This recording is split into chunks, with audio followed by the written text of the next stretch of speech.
Hey, it's Chuck. And I don't think he's going to throw the ball as much as he thinks he's going to throw the ball now that Chip Kelly's on board. And I'm happy about that. More quarterback. The truth is, Ryan Day has made a change philosophically, but it's none of those. You all know who wins.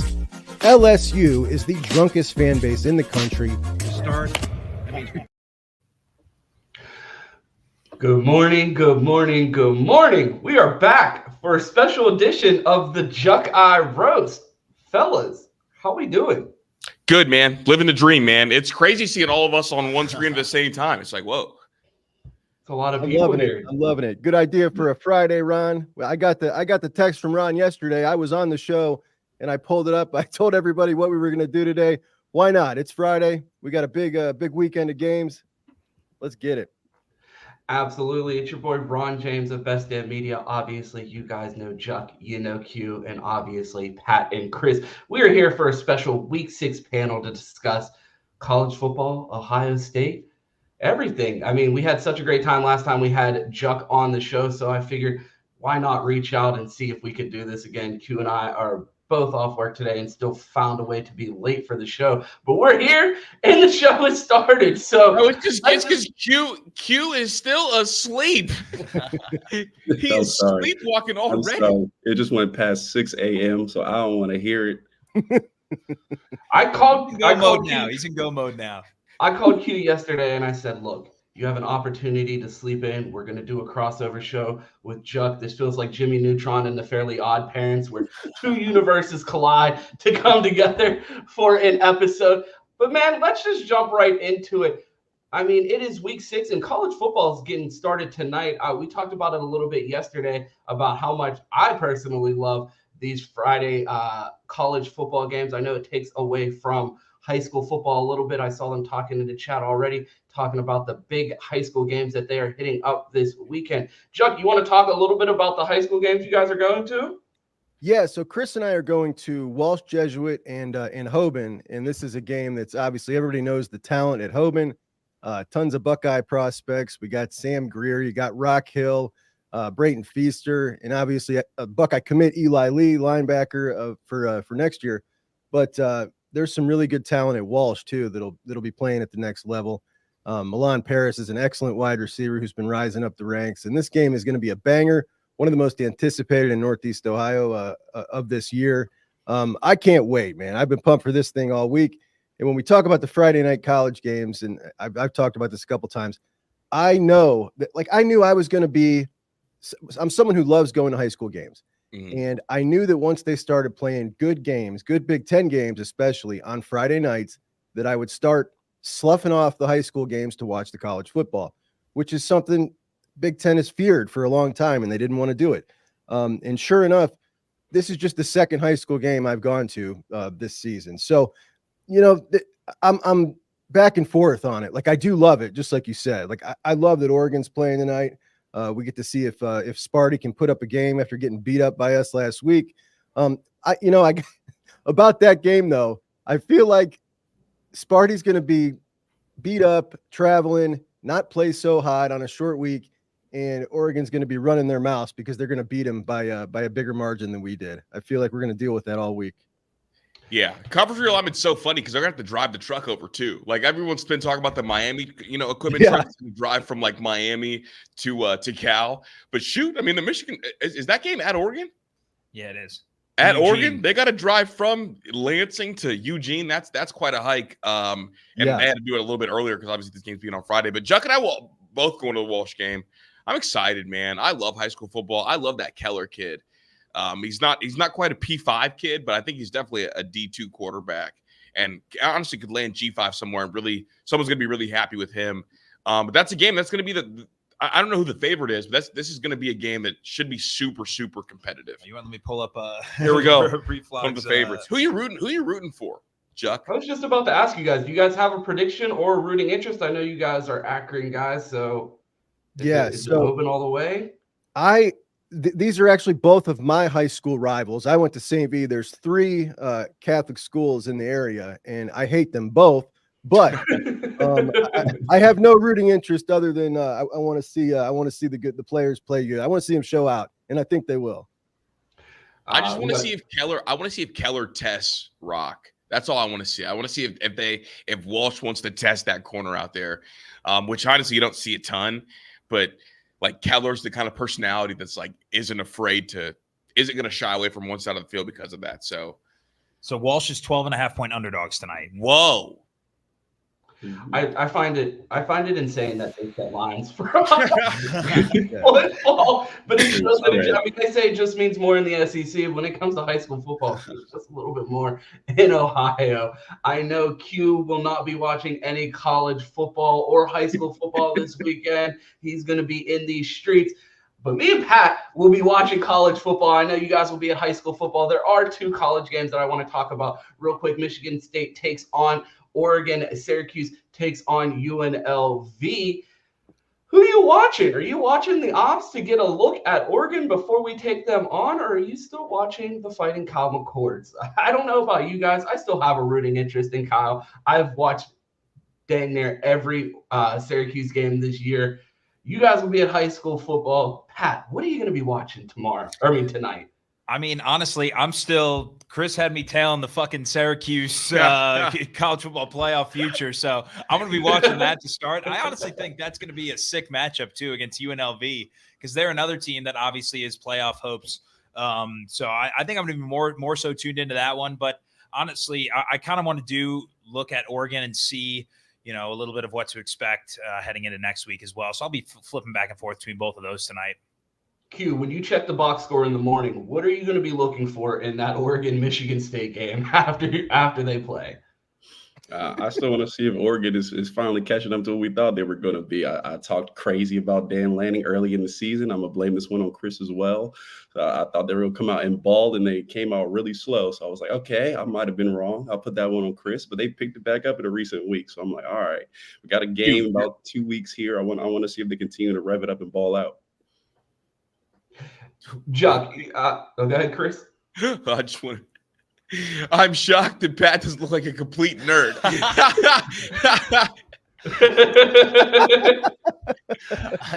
Actually, looks like he's got a little swag. Let's go. There we go. The chat's loving Pat on the screen. Chuck, we talked about this. We talked about this Oregon team last time we spoke. They didn't look that great early in the season. They seem to be getting things rolling a little bit on offense. Mm-hmm. I know transitive property isn't the greatest way to assess teams, but is there something that you're looking for in this game, something that you're looking to glean from a common opponent right before we play each other? I mean, I feel like the Bucks did, and the good news is these games, both of them, Syracuse and UNLV and Michigan State, Oregon, don't start till 9. So I'm going to get to see a lot of these games, and I'm really excited about that live. But to answer your question, I also, like you, have some interest in Syracuse still as well. I don't know why, but this story it's grabbed me. I'm rooting for them, and I'm having fun with them. I like Syracuse being good. I liked them being good back in the day, and I would like them to kind of come up as a program. And though I don't think Fran Brown will stay around there long, maybe him turning it around a little bit can get some momentum going on in that program.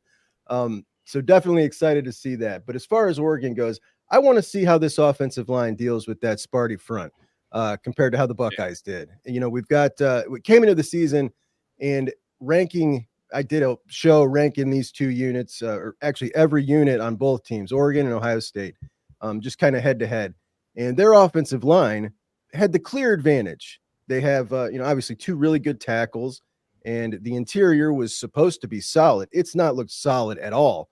So the interior of that offensive line, if they don't look so hot against Michigan State, Tyleek and Ty are going to absolutely eat them alive.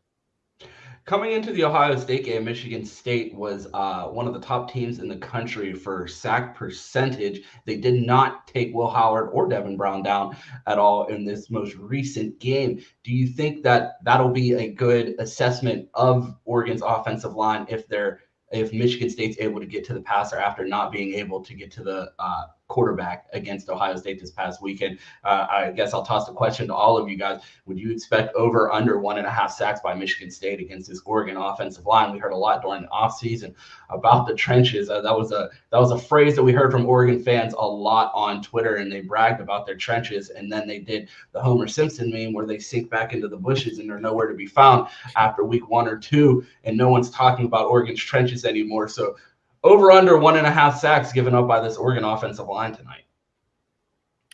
Definitely over for me. No, under. They don't really throw the ball downfield, do they? That's what I was going to say. Is Not that Dylan much. Gabriel gets the ball out so quickly that I think it's going to be under, because his average depth of target this year is way down compared to last year. Yeah, I mean, like 2 weeks ago, he had 25 completions behind the line of scrimmage. Dear Jesus.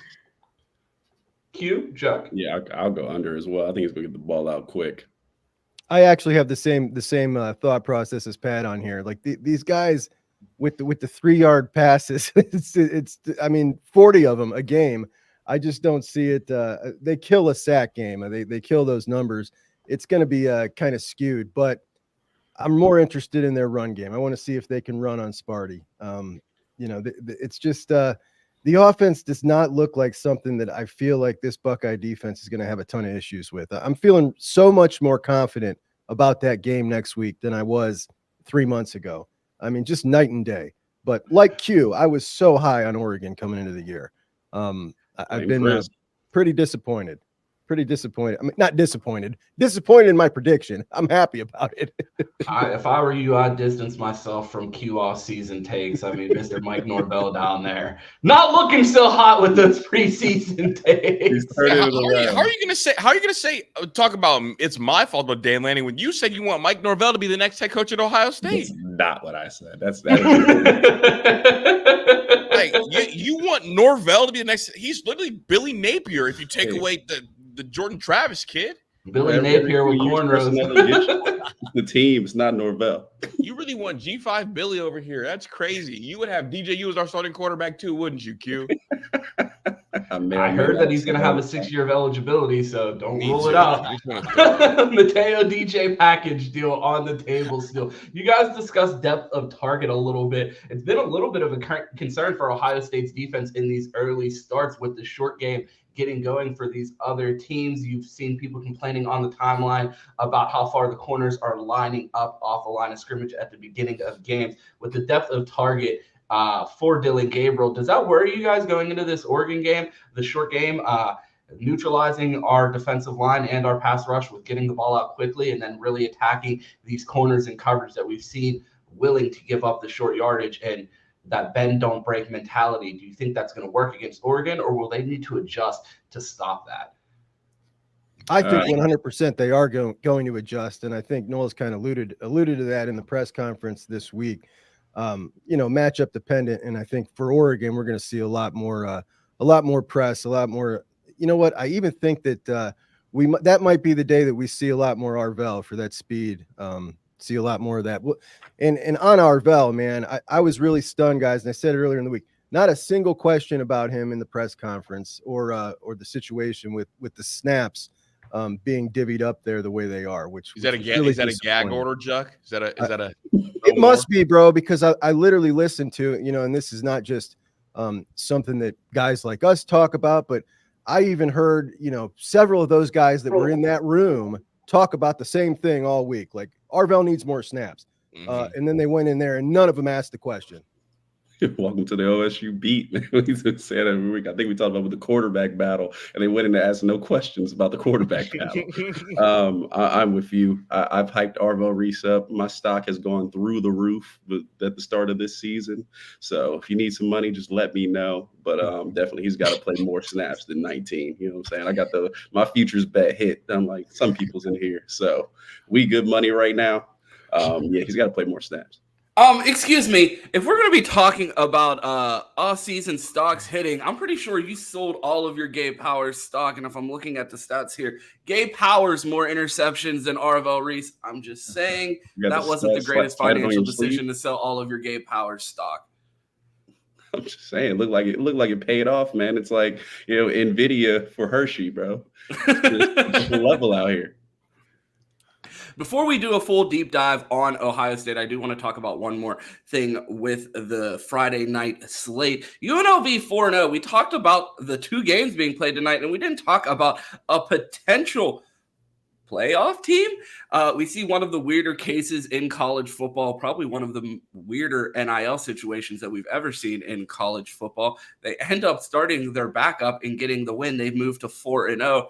You guys, UNLV still a team to watch, given they've lost their starting quarterback to an NIL controversy. And your thoughts there on, did you ever think we'd see someone quit on their team in the middle of the season because the check didn't clear? I never thought we would see it from someone who was borderline not good when their backup is really good. Like, if I was a starting quarterback, I would be doing everything I could to make sure that guy never sees the field. And as soon as bro went down, the team started being like, about time. Like, we needed a new QB1 anyway. Like, yeah, we're undefeated, but not because of you, in spite of you. And then the new dude comes in, runs for 100, has 200 passing yards. Everyone's hype about it. So, like, I wouldn't do it if it was going to lead to myself clearly getting dunked on within a week. Bro, Pat called it last Friday. He was like, as soon as he went out, he was like, the backup quarterback's better, right? I think they roll this weekend. This is my favorite stat. There's 156 qualified quarterbacks in Division I, and Matthew Sluka, the old UNLV quarterback, is dead last out of 156 quarterbacks in the country in adjusted completion percentage. He just sucks. Like, it's just hilarious that he thought that this would be kind of like a power move, and he's going to get more money out of this, because I don't know how bro is going to get anything after this.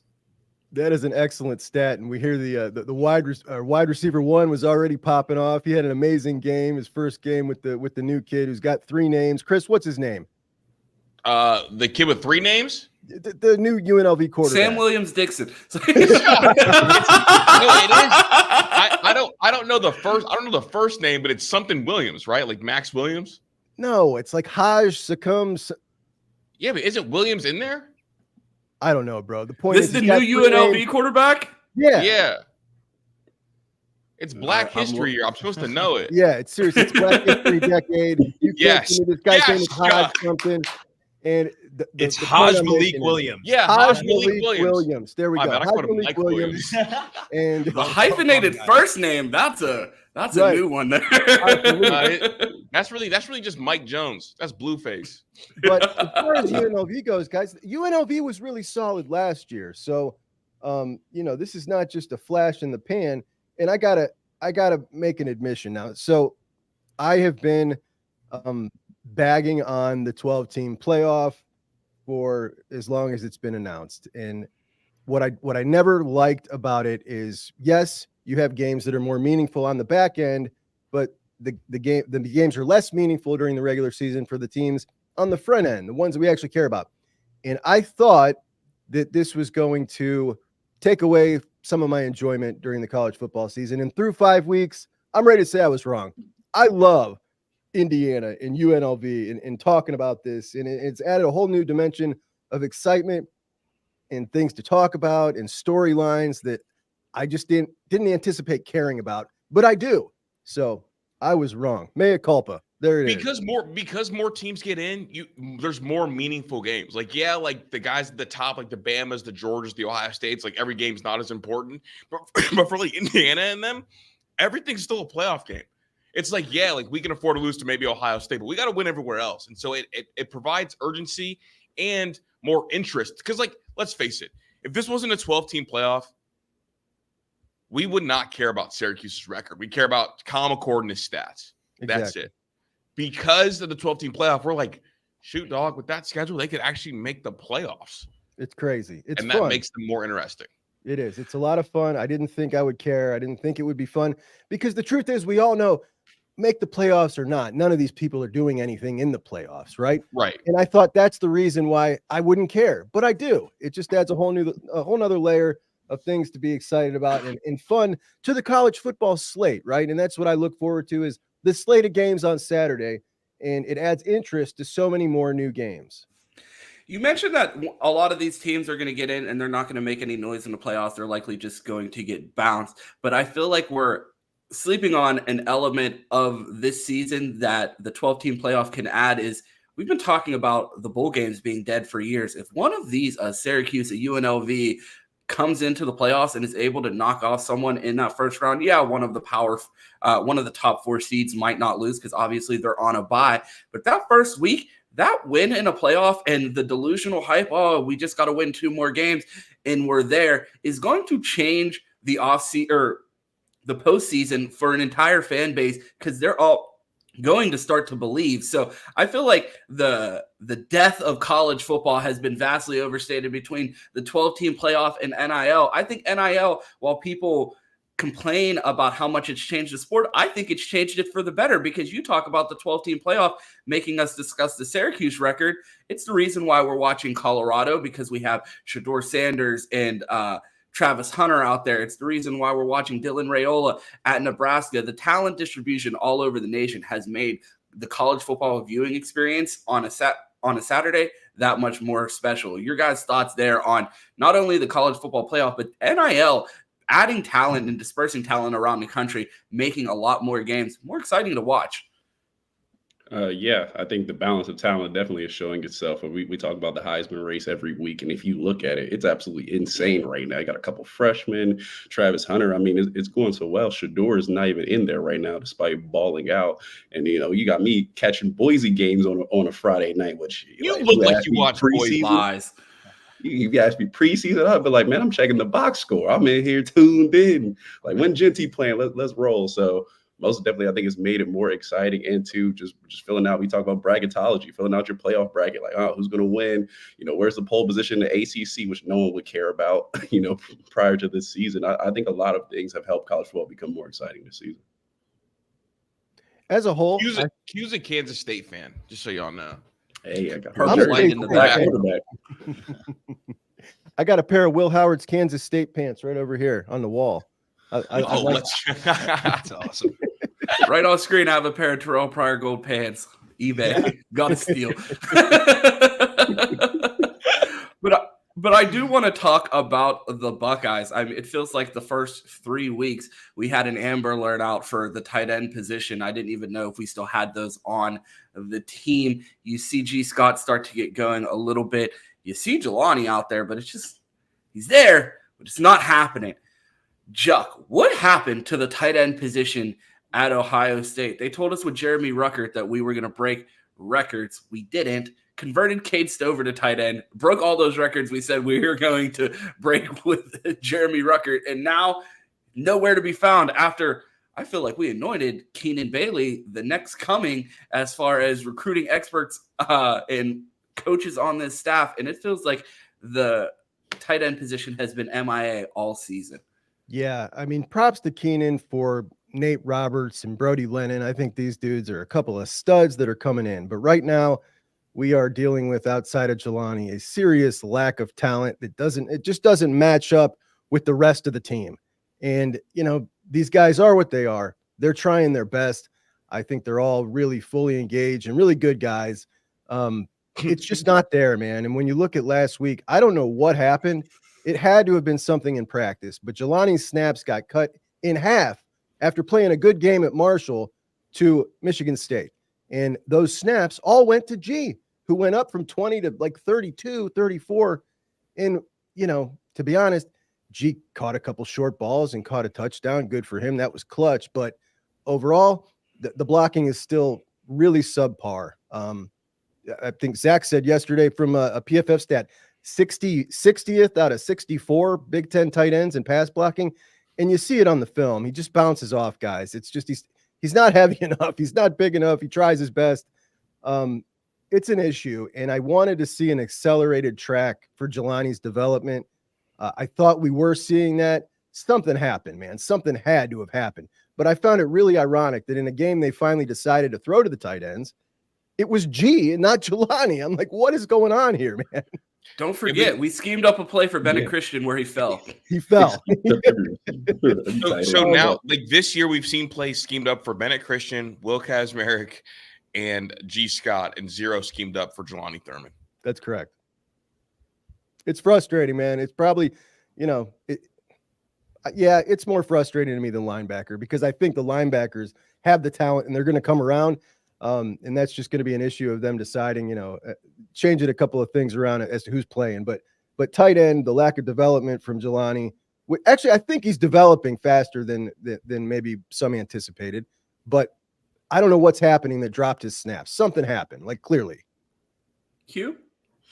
Yeah, I'm with Chuck. He had to piss somebody off. I mean, we talked about early in the season, this tight end room was always going to be behind unless they were like, hey, Jelani, we're just going to ride with you and play the talent and hope it catches up to the rest of the room. I mean, the rest of the other rooms on this team. I think Jelani has to play. I think he opens up a weapon that Ohio State just doesn't have, and it will elevate their offense. I mean, if you're going to scheme up Bennett Christian and watch him slide into the mud face first.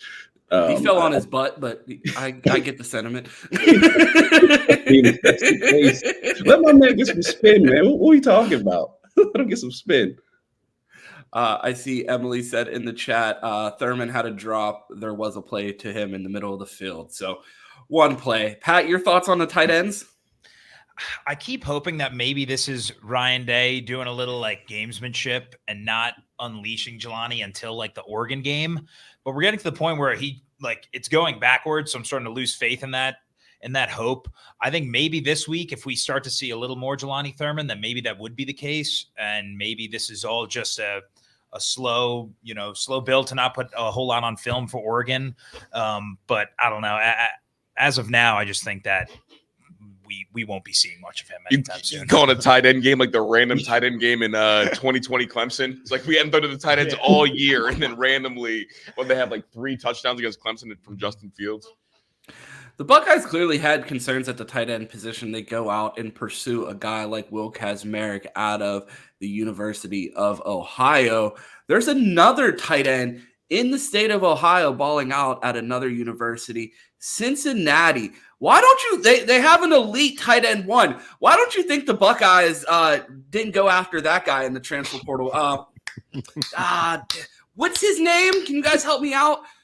It'd be Joe Royer. Spice. Joe Royer. Oh man, why is that name? Never heard of. Sounds so familiar.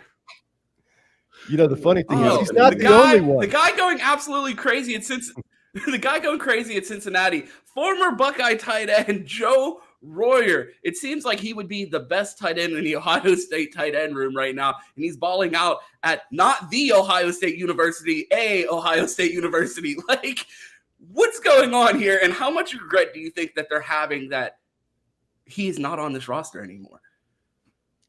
I'll let Juck take this one. Probably a whole lot, but you know, I know there was some things behind the scenes with him, and he had some personal issues. I don't know everything about it, but obviously having a great season. I'm really rooting for him, and I think that's awesome.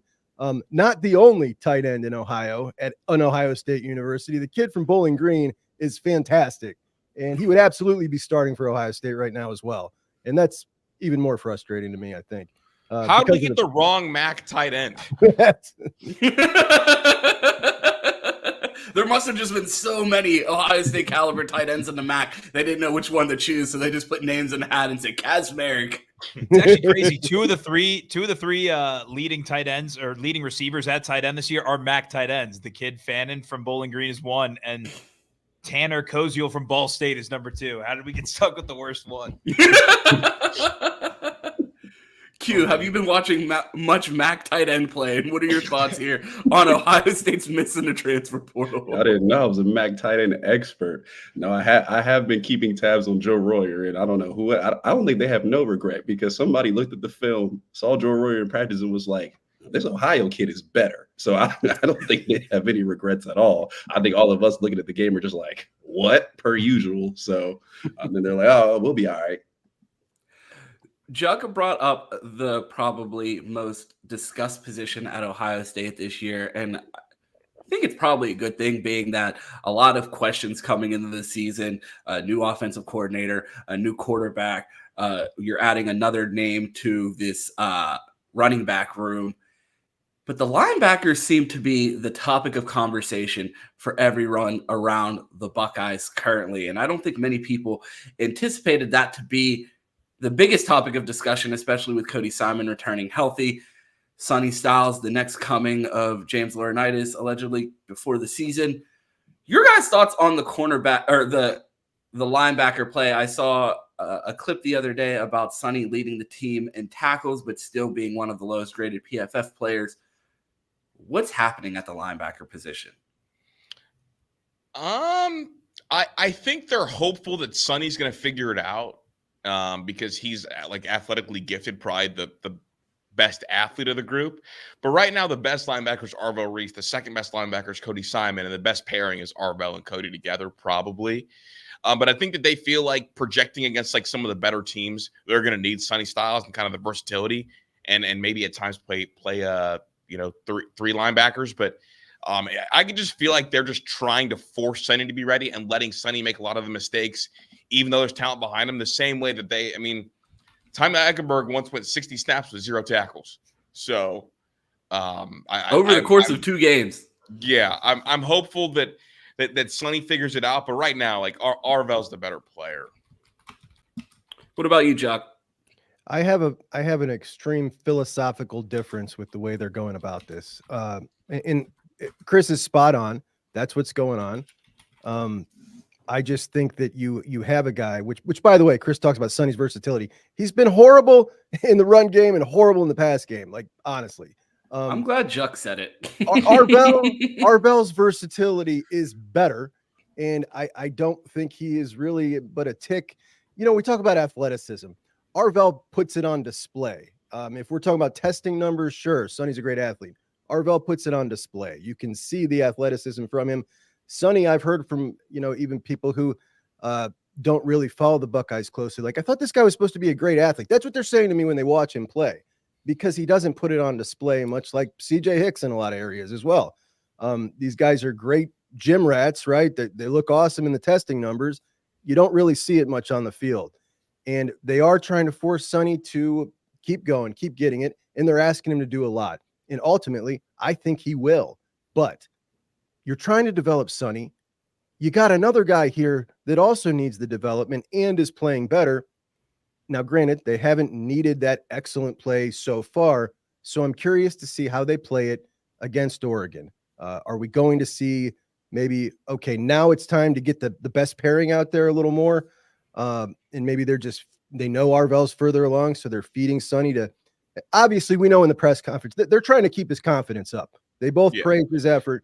Like, that was meant for him. Like, we believe in you, because what they both said was unequivocal. Sonny's doing great, which we all know he's not.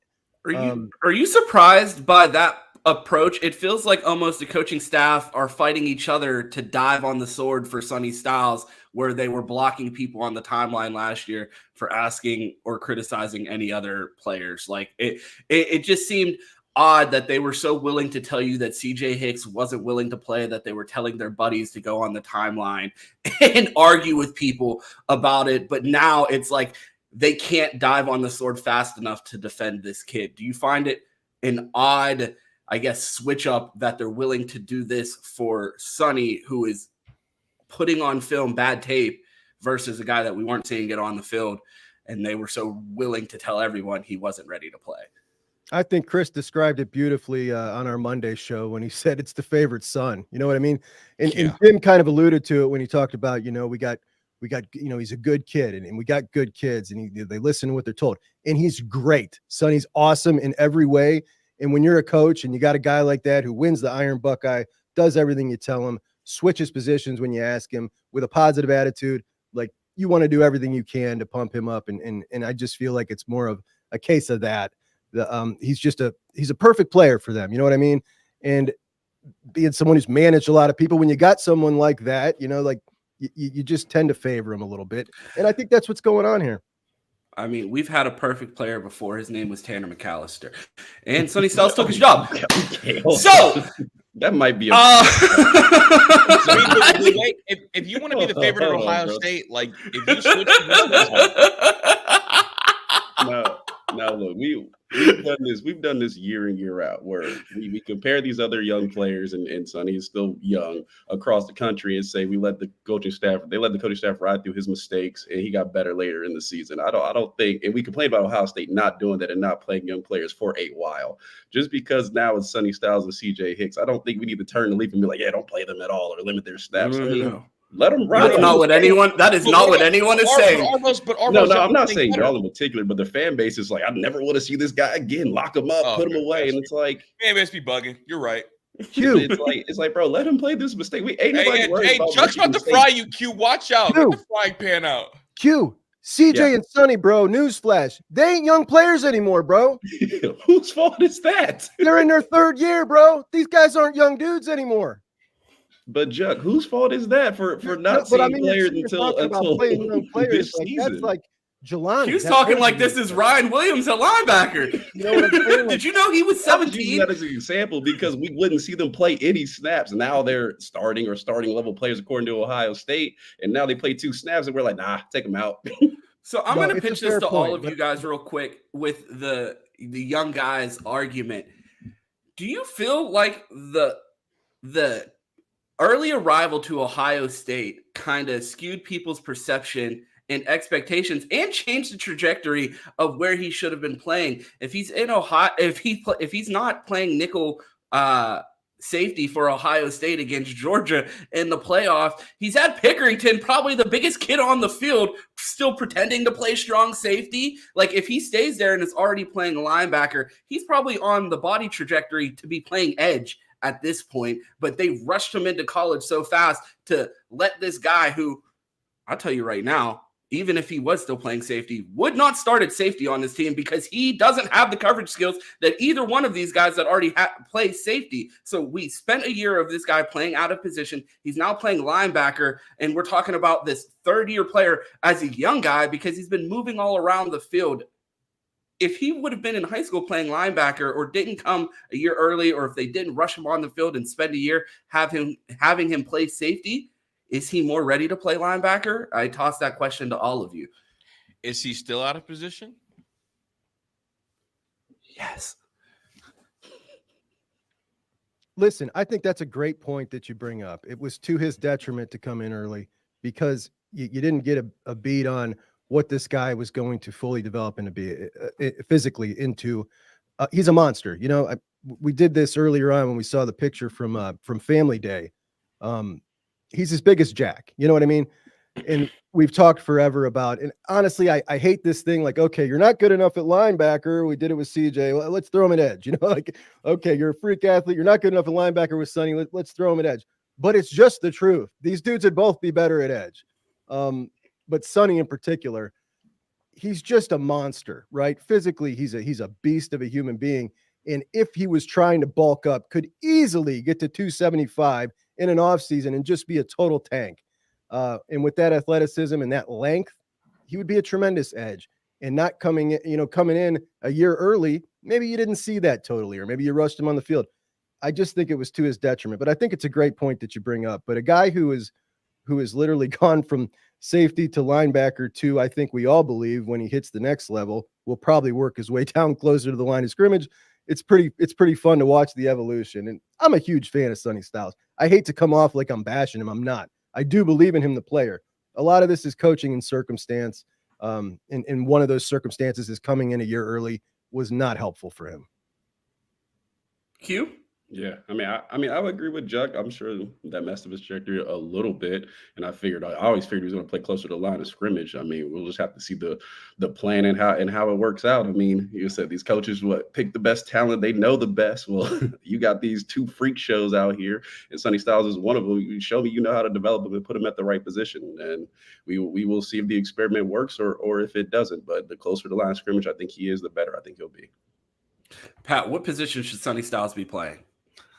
I mean, I agree. I think edge probably makes the most sense given his size and freakish ability. It's just that right now, he's not doing anything well to the point where I feel comfortable putting him in a position like that. So I don't know. I mean, I guess as an edge rusher, you take away that coverage responsibility. So I think that's what's limiting him most right now. So I think if you were to get rid of that aspect, maybe just freeze his mind a little bit more and you see more of a loose version of Sonny, that would be my only explanation.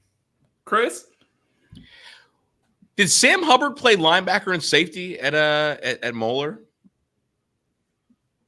I'm pretty sure he did. He was a safety. I think pretty sure he was a safety at Moeller, listed as an athlete, got to Ohio State when he was supposed to, ate a lot, ended up being a defensive end, and he's on his 2nd contract in the NFL. It's worked out well. It's worked out pretty well. I think Sonny's a far better athlete than he is. And I always do the, what would Nick do? What would Kirby do? Where would Nick Saban and Kirby Smart have these two kids playing?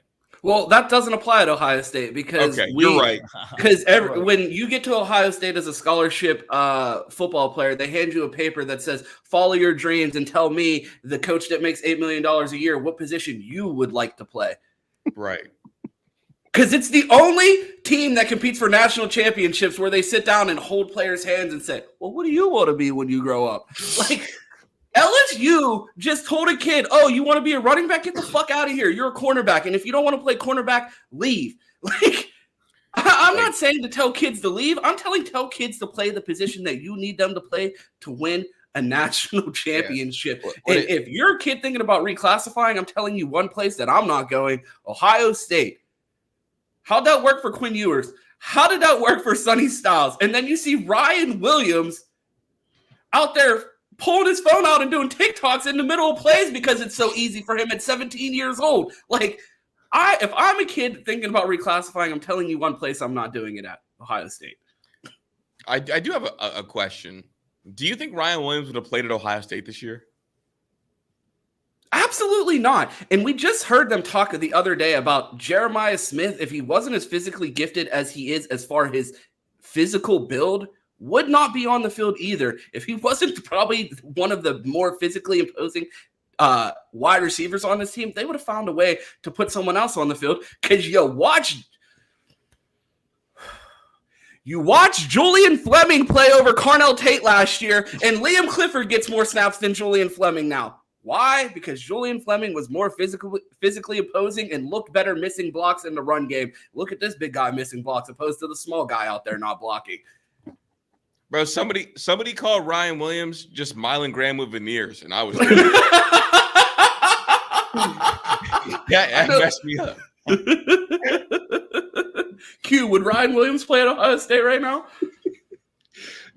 My heart does not want to believe if Ryan Williams had enrolled at Ohio State, he would not be playing. If he's doing what he's doing against Georgia, against Ohio State DBs, I would have to imagine in 2024 Heartline, not 2022 or 2021 Heartline, where no one plays, that he would extend the depth just a little bit more and got this guy on the field. So you think the 17-year-old 5-star enrolling this year would jump the only 5-star in 2023 in the Big Ten that still doesn't get on the field?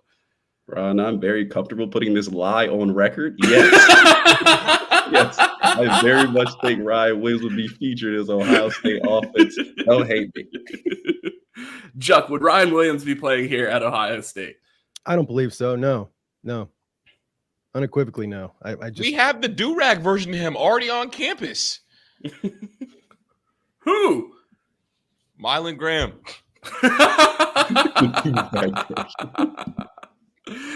Another thing that I wanted to discuss today before we get out of here.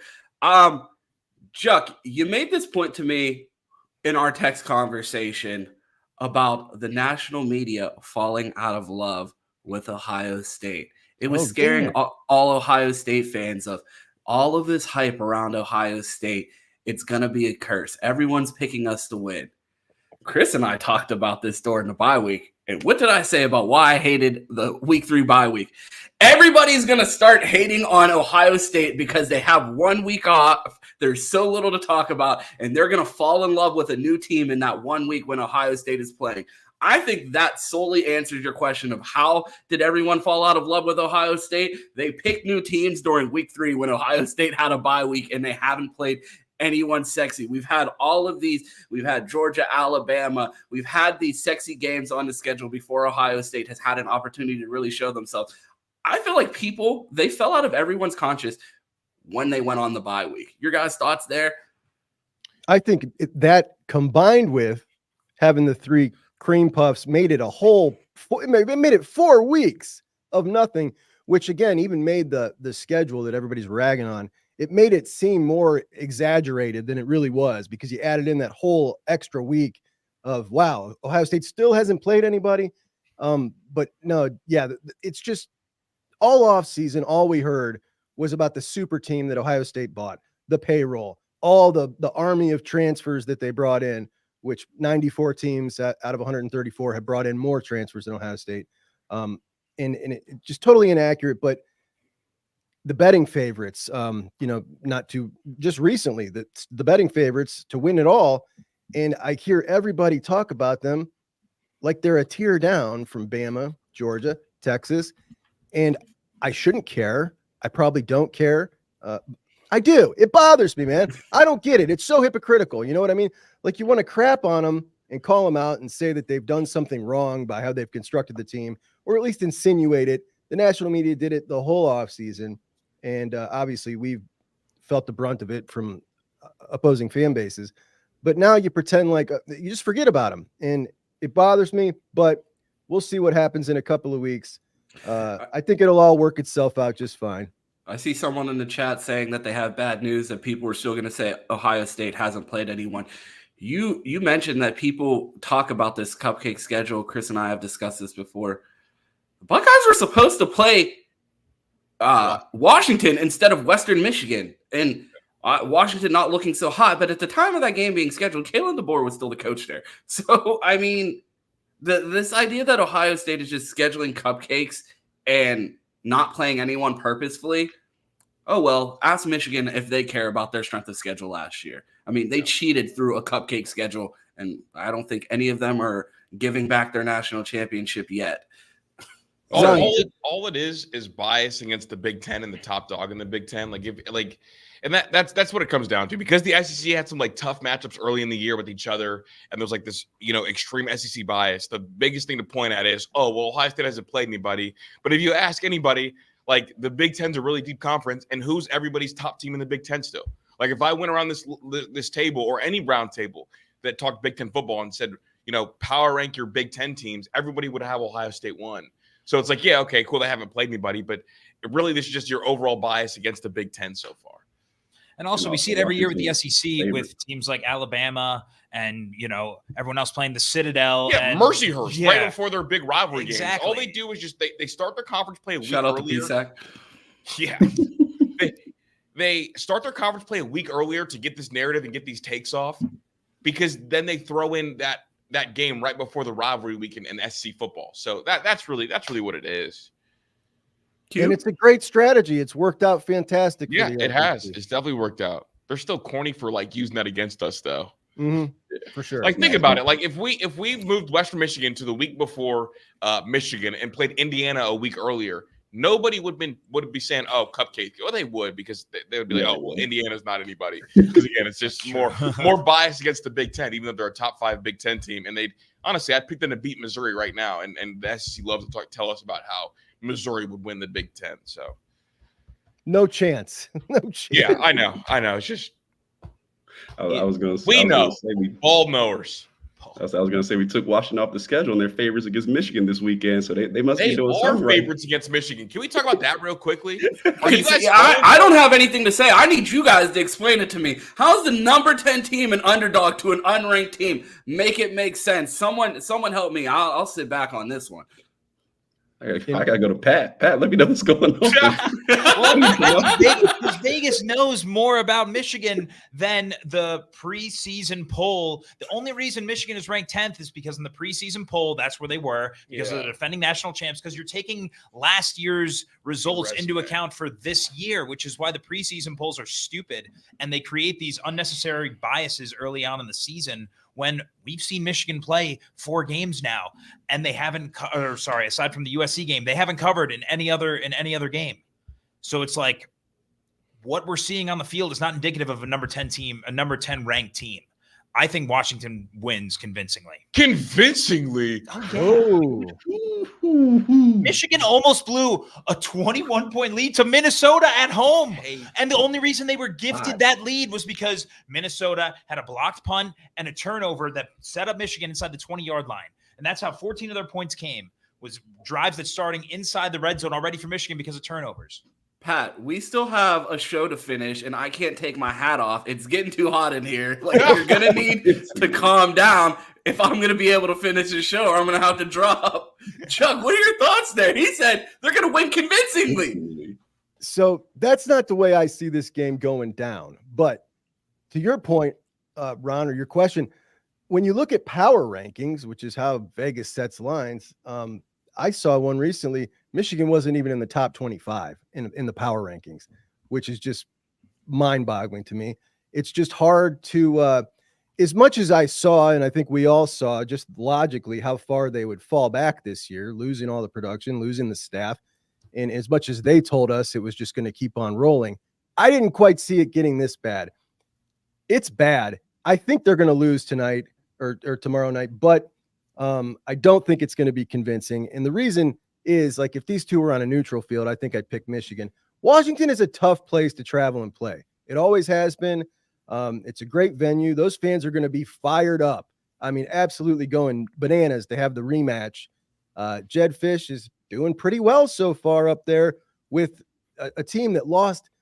I don't think they're starting but one guy from that team last year. Crazy. Is insane. But he's done a really good job.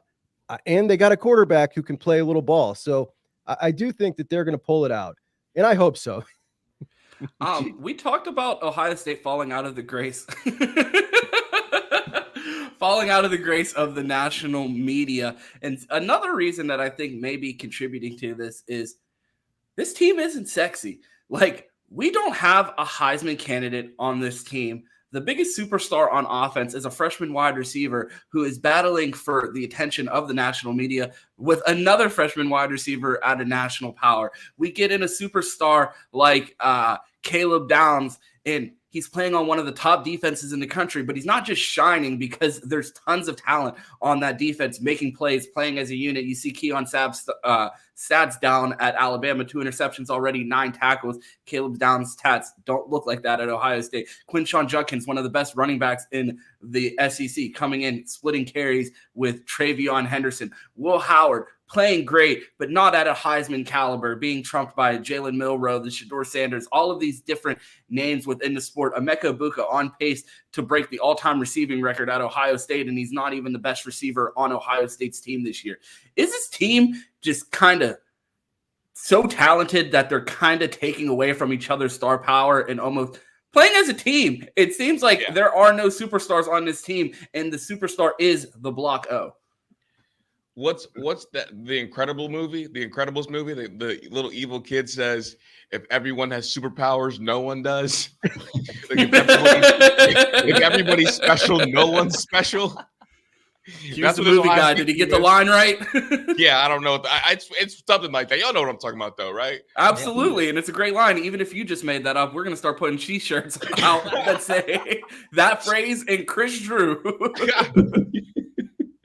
That is a great line, and it's a great point, Ron. Like, everybody's so good on this team. There are so many stars that you don't have that Heisman caliber performance coming out every week from anybody, and it doesn't really stand out. That, and maybe people on the outside looking in don't realize, but the thing is, and I was just listening, I think, to you guys the other day talking about, somebody said, we're not talking about Carnell Tate enough, and we do this thing where we have this rotating, like there are so many stars on this team where we have this rotating kind of cycle. We're like, hey, we haven't talked about this guy in a while. Like, he's amazing, right? And then we haven't talked about this guy in a while.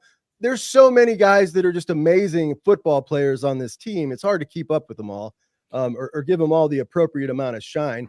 You look at a dude like Seth McLaughlin, for crying out loud. This guy's a star. This dude might be the best center in the country.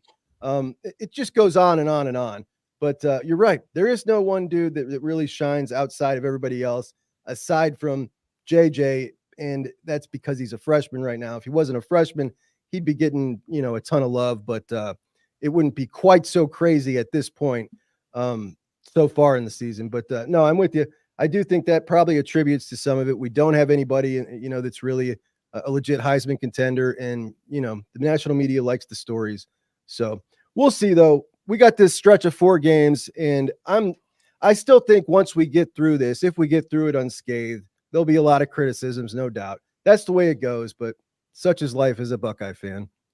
I don't know. I think we're one Quinshon Judkins spin move for being sexy again. So once we get that, it's really up for the streets.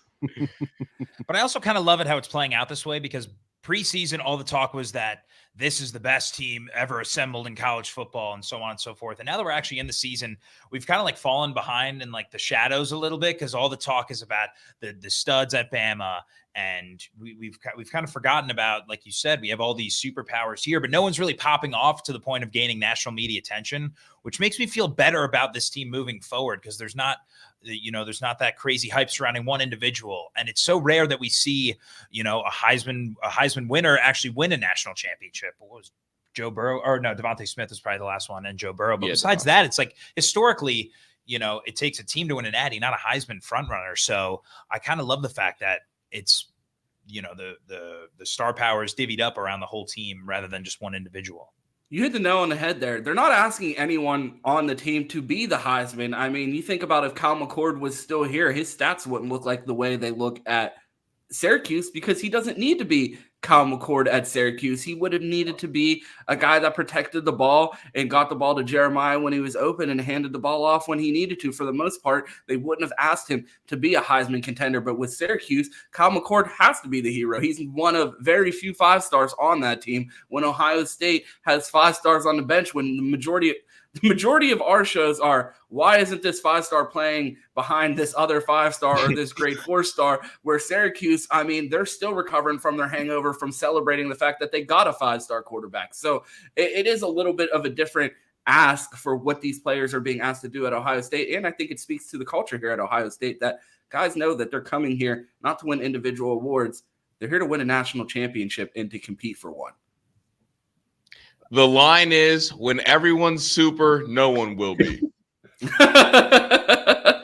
it is. I'll just say I love having a team where everyone's super and no one will be. I think this is fantastic. Guys, let's get into Iowa for a second here before we wrap. Obviously, a great running back from Ohio who wouldn't have come to Ohio State, as we know, he told us. But they got a really good rushing attack. Do we think that they'll be able to be successful in that run game against the Buckeyes being so one-dimensional? I don't think you can be one-dimensional and get off against Ohio State. I don't either.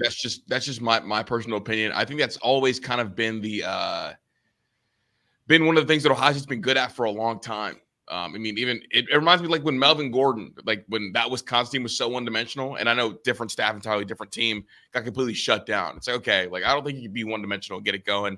The only time I ever saw it was when Michigan popped off those random huge runs a couple years ago. But I just don't think you can beat this Jim Knowles team without throwing the ball at all. And the only worse thrower than Alex Orji in the Big Ten is probably Cade this year. So, yeah, I'm with you. I think 2022 Jim Knowles is about to walk out that time machine and be like, yeah, you got to show me. I think they will be stacking the box this weekend, and I don't think Iowa gets off. Yeah, I mean, we talk about the concerns at linebacker. One way to fix that, I don't know, just put them all on the field. I think we're going to see more than 2 linebackers on the field at once. So everybody who wants to see more linebackers play, I think you're going to see plenty of 3 linebacker packages, and you're definitely going to see Jim Knowles. I feel like Jim Knowles takes these type of games personal because everybody talks so much crap on him. Like, oh, you guys couldn't tackle Michigan and you went and hired a Big 12 defensive coordinator. Yeah, we did. And he made our defense better. And let's see you try to run the ball on it. And as far as the comments by Caleb Johnson, I know his agent is punching air right now. Like, bro, they could be calling you in the transfer portal next year. Shut up. Yeah, but yeah, matchup bodes well at all for Iowa. I mean, Caden McNamara is 13th in the Big Ten in adjusted completion percentage, and he's second to last in the Big Ten in ADOT, average up the target behind only or ahead of only Dylan Gabriel, which is funny. So it's just like there's no recipe for success here. Unless Iowa is generating big runs on first and second down, they're going to be, which I don't think they will, they're going to have third and longs, and they don't have the passing offense to be able to convert on those third and longs against this Buckeye defense, especially with our secondary. So I just think the matchup just doesn't bode well for them at all. I think this could get ugly. I want to get to a couple super chats before we get out of here. I mean, I can't see the numbers, but I will just estimate how many people are watching. I'd say there's probably 1 million on YouTube, 3 million on Twitter. So if you are part of those 4 million people, make sure you like like the video, subscribe to whichever channel you're watching on. We're on the Menace platform. We are on Juck's channel. We're on the BDMG Twitter. We're on the BDMG YouTube. We are absolutely everywhere. So if you're watching and you like what you're seeing, make sure that you throw a like on the video. Make sure you retweet that. And yeah, pull up. We do this every morning. Me and Q are live at 8 a.m., Chuck live at 9. So if you like what you saw, you could get this every morning, 2 hours of the Buckeye Roast and Juck on Bucks. I want to get to a couple super chats before we get out of here. I can't put them on the screen if anyone can help me out there. One from our guy, T. Spivvy. Thanks for the 10 for the gang. We appreciate you. Always tuning in, pulling up, and supporting not only Juck's show, but also ours, a familiar name to both of us. And then another one from our guy, Speedman606. Do you guys think the extra week off could make the top 4 vulnerable to a lower seed to beat them in an epic upset? A lot can be said about momentum. OH. We talked about this a little bit about the playoffs earlier, so I'm guessing that's when this question is from. You guys want to take a stab at that one? I think being healthy and having time to practice, I think is more important than momentum. That's just my personal belief, my personal philosophy. I don't know how you guys feel. I think the biggest issue that I saw was the Buckeyes having that early bye week is a killer. Having them anytime from here on out, I think is definitely beneficial. I think they're talking about the bye week in the first round of the playoffs. Oh, I'm sorry. The bye. Let me read that again. Yeah. So, like in the first week of the playoffs, do they think the top 4 seeds will be vulnerable in the second round of the playoffs, having been off an extra week, given the other team already has a week to ramp up to it? Yeah, that's coming after rivalry week and conference championship week. I think that's going to be pretty beneficial because those are some really tough games for most of those guys. Yeah, I agree. I think it's like in a sport like baseball, where I'm as a Guardians fan, I'm a little nervous about having this bye while other teams are playing right now, because baseball is such a sport where you have to be locked in at all times. Don't laugh at me. You feel the same way as a Yankee fan. I love having a bye week. The boys is fresh. But you don't need to get healthy in baseball as much as you do in football. In football, you have to stay locked in for a certain amount of time, and the physical wear and tear on your body is difficult in football compared to baseball. So I think Pat is stressed. I am stressed, if you can't tell. Pat, if you want to not be stressed, you could root for the Pirates, where the only thing that you could tell people about your team is our stadium's pretty. Great stadium. Great stadium. Q, what are your thoughts there? I think in football, it's 100% advantage. You say, Q, your thoughts on the playoff bye?